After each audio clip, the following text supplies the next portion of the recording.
Muy buenas tardes y muy bienvenidos a esta nueva singladura de la linterna, hoy miércoles 7 de septiembre de 2005, festividad de San Albino. Corría el año 403 a.C., cuando un griego llamado Isócrates emprendió la tarea de escribir un libro dedicado al hijo de uno de sus mejores amigos. Fue así como surgió la admonición a Demónico, en la que el escritor se ocupaba de aconsejar al joven destinatario sobre la manera más adecuada y correcta de vivir. A pesar de su brevedad, la admonición contiene una notable densidad de ideas acompañada de una envidiable sencillez expositiva.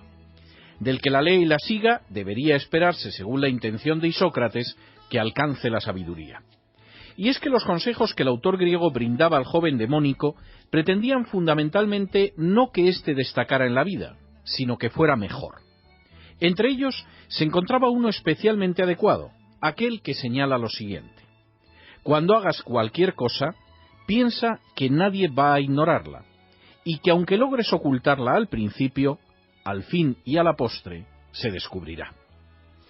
Esta tarde ha tenido lugar la cuarta entrevista entre el presidente del gobierno, don José Luis Rodríguez Zapatero, y el Lehendakari Ibarretxe. Siguiendo las directrices que han expresado públicamente nacionalistas como Karol Rovira o el propio Ibarretxe, de lo tratado en la reunión no sabemos prácticamente nada. Los nacionalistas están totalmente poseídos por la idea de que es ahora o nunca, y por lo tanto han manifestado en repetidas ocasiones una honda preocupación porque pueda salir a la luz alguno de los acuerdos con el actual gobierno que preside don José Luis Rodríguez Zapatero. Son conscientes de que la opinión pública encontraría intolerables determinadas conductas y que, por lo tanto, podría movilizarse para evitar determinadas acciones. Necesitan el silencio, la oscuridad, las tinieblas y la censura para perpetrar sus proyectos. Y, desgraciadamente, don José Luis Rodríguez Zapatero está más que dispuesto a colaborar con ellos en esa gigantesca tarea de esconder a los ciudadanos lo que traman. Al respecto, son pruebas clarísimas tanto la ausencia de información sobre lo tratado entre Rodríguez Zapatero e Ibarretxe, como el incumplimiento flagrante por parte del presidente del gobierno de la promesa de informar al Parlamento durante este mes sobre el estado de las autonomías, promesa que realizó explícitamente en abril de este año. Sin embargo, a pesar de la ocultación y de las promesas incumplidas, la máxima que Isócrates intentó inculcar en el corazón del joven Demónico se ha cumplido de manera matemática durante los últimos meses. Valgan como botón de muestra los siguientes ejemplos.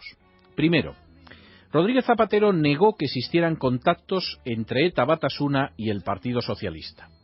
Hoy sabemos que mentía, y así ha quedado determinado por repetidas informaciones procedentes del gobierno vasco, de ETA Batasuna e incluso de miembros del Partido Socialista. Segundo, Rodríguez Zapatero afirmó que no se vería alterada la ley de partidos políticos.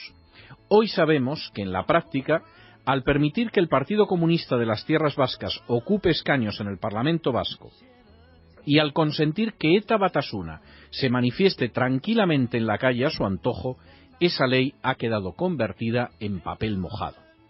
Tercero, Rodríguez Zapatero afirmó que la violencia se vería reducida en las Vascongadas. Hoy sabemos que tan solo durante el mes de agosto la Kale Borroka ha generado más actos de violencia que en todo el año 2004. Cuarto, Rodríguez Zapatero afirmó que deseaba la unidad de los demócratas contra el terror y el mantenimiento del pacto antiterrorista. Hoy sabemos que en unión de los nacionalistas, el Partido Socialista persigue el aislamiento del Partido Popular, al que le ha tocado el pesado deber de defender en solitario el actual orden constitucional. Quinto, Rodríguez Zapatero afirmó que mantendría su actuación dentro del texto constitucional. Hoy sabemos que tanto en las Vascongadas como en Cataluña el Partido Socialista apoya reformas estatutarias que al desbordar la Constitución son susceptibles de hacerla saltar por los aires. Y sexto, Rodríguez Zapatero afirmó que ETA caminaba hacia su final y hoy sabemos que gracias a la política de Rodríguez Zapatero es más fuerte en las calles y en las instituciones vascas de lo que era hace 2 años. no resulta difícil entender que los nacionalistas encuentren a Rodríguez Zapatero mucho mejor que Aznar. Tampoco resulta difícil entender que muchos dirigentes socialistas vascos que no llegaron a terminar una carrera y que no podrían vivir de nada si dejaran la política, sigan esos derroteros con los ojos cerrados. Pero lo que resulta no difícil, sino imposible de entender, de justificar y de tolerar, es que Rodríguez Zapatero mienta de esta manera a los ciudadanos para favorecer a los partidos que desean desgarrar España.